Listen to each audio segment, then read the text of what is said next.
Hello guys, huwag tayo ng carbonara. Tuna pasta. Ayan, gusto tayo ng bawang sibuyas. Kung bacon yan, hindi ako naglalagay ng bawang sibuyas. So, ngayon, kasi ang tuna, gigisa natin sa bawang sibuyas. Ayun na po yung tuna. Nilagay ko na yung tuna.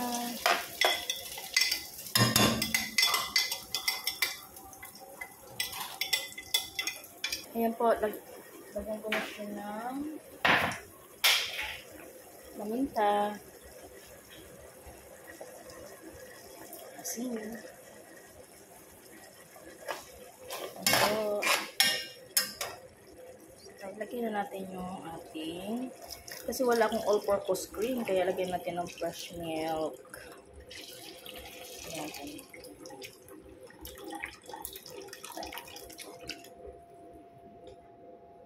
Ayan, all-purpose cream pala yung nabili niya. Akala ko yung nasal cream talaga na malapot. Ayan pala. Ayan. Gawa natin ating nasal cream. Ayan po. Nilagay ko na lang ating mga cheese. Ayan. Ayan, samot-samot sa cheese. Kasi gusto ko maraming cheese. At ito yung parmesan cheese.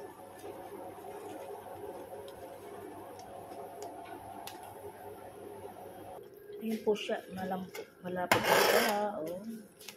Ready na siya. Ilagay sa ating pasta. Ilagay natin yung ating piniritong ham kasi wala tayong bacon. Ayan po.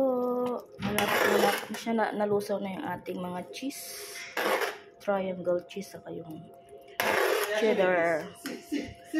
Ayan po yung ating creamy carbonara. Ayan o. Ayan ang carbonara ala Heidi.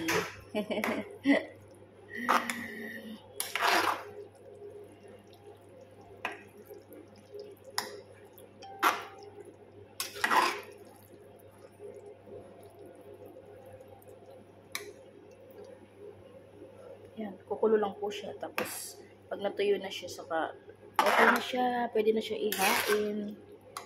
Ayan.